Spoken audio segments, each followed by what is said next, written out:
Attention, ce film n'est pas un film sur le cyclisme.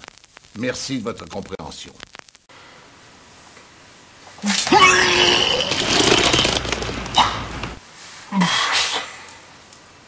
Fait du bien.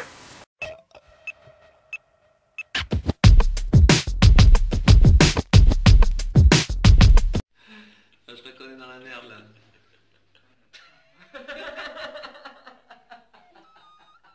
Non mais, Resident Evil 5, je veux dire, après avoir vu le premier, on savait déjà que ça n'apporterait rien d'en faire un deuxième.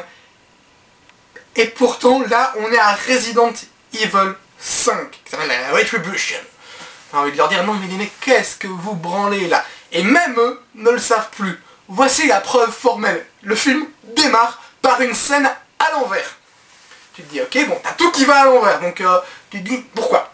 C'est nul, c'est moche, l'idée elle est vraiment pourrie. Après cette scène-là, qui donc te ramène, parce que tu arrives sur la fin de la scène, et qui te ramène là exactement où terminait Resident Evil 4, parce qu'il y a eu un 4, j'arrive pas à croire qu'ils en ont fait 5, quoi, putain.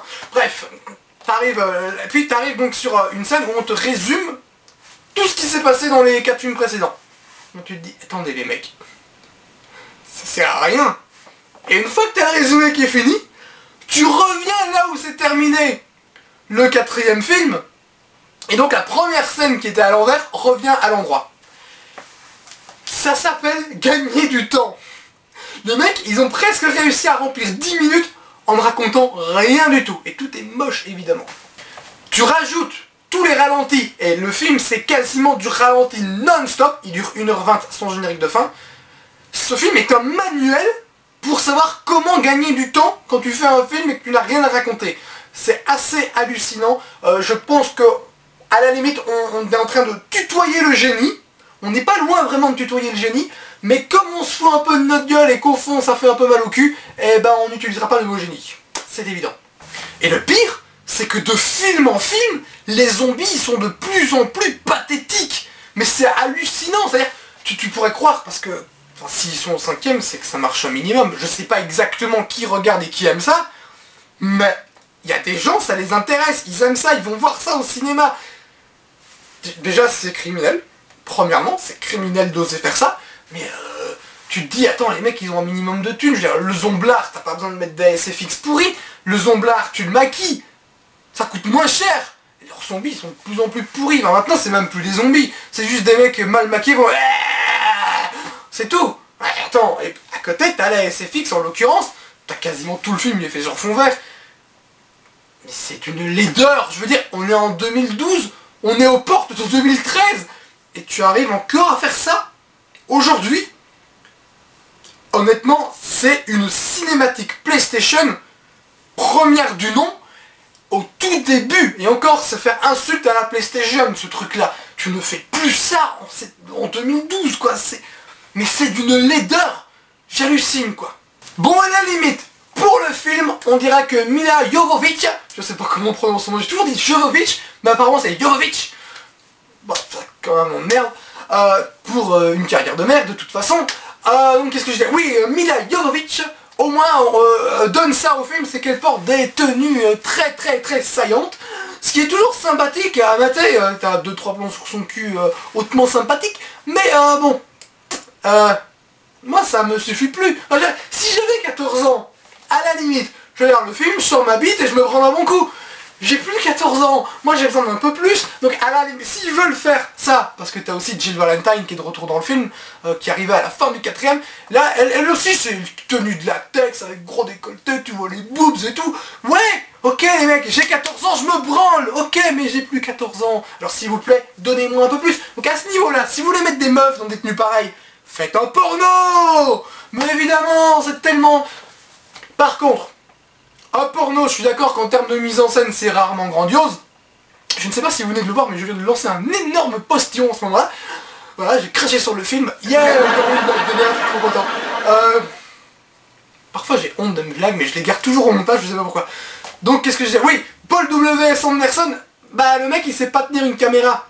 Donc il met rien en valeur, hein. C'est-à-dire qu'il te fait un plan du cul, de boobs, rien à foutre, il n'y a rien qui est mis en valeur. Donc je sais que le porno c'est pas non plus le genre en termes de mise en scène qui est le plus intéressant, mais au moins le porno c'est mieux à mater.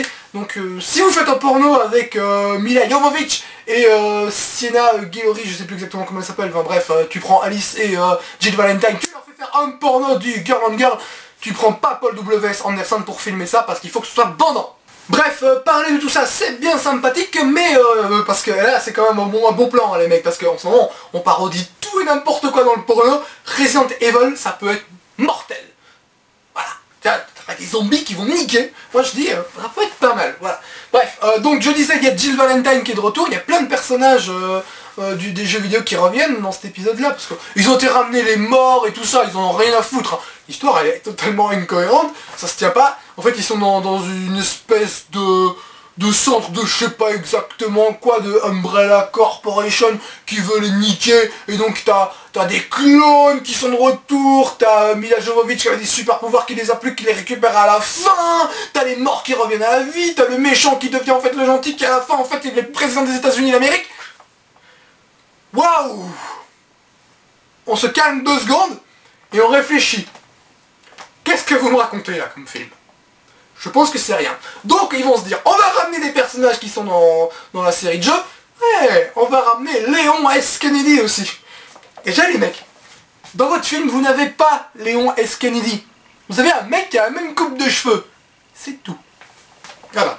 Parce que moi de ce que je me souviens de quand je jouais à Resident Evil à l'époque, ça n'a rien à voir. Ça n'a rien à voir. Resident Evil 2, le jeu sur PlayStation, c'est quand même un autre monde, on va dire. Voilà, c'est ça, c'est un autre monde. Bon, enfin bref, on a tout ça qui se passe, on a un film qui ne raconte absolument rien, je le rappelle, avec des zombies tout pourris, des SFX tout pourris, une petite fille qui débarque parce que maintenant Alice a une fille, parce que, ouais, donc c'était un hologramme, c'est des histoires... Généralement, quand j'ai déjà oublié l'histoire d'un film, 24 heures après l'avoir vu, c'est pas bon signe. Et là, en l'occurrence, je me souviens même plus de l'histoire, comment on va... Enfin, je sais qu'il y a un clone qui est utilisé pour faire des tests de simulation de je sais pas quoi, et donc elle avait un enfant et tout, et puis... Oh mon dieu, l'enfant il est sourd. Pourquoi?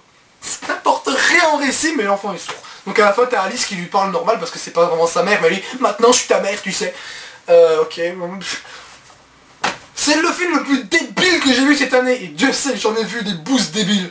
Mais bref, donc comme je disais, oui, qu'est-ce qu'il arrive, il se passe rien du tout, et puis t'as un cliffhanger tout moisi qui t'annonce Resident Evil 6, qui devrait logiquement être le dernier. Je dis bien logiquement parce que je pense sincèrement qu'ils vont faire une suite, et là t'as envie de dire, bah il ne nous reste que nos yeux pour pleurer. Triste monde, ce film est vraiment une pousse.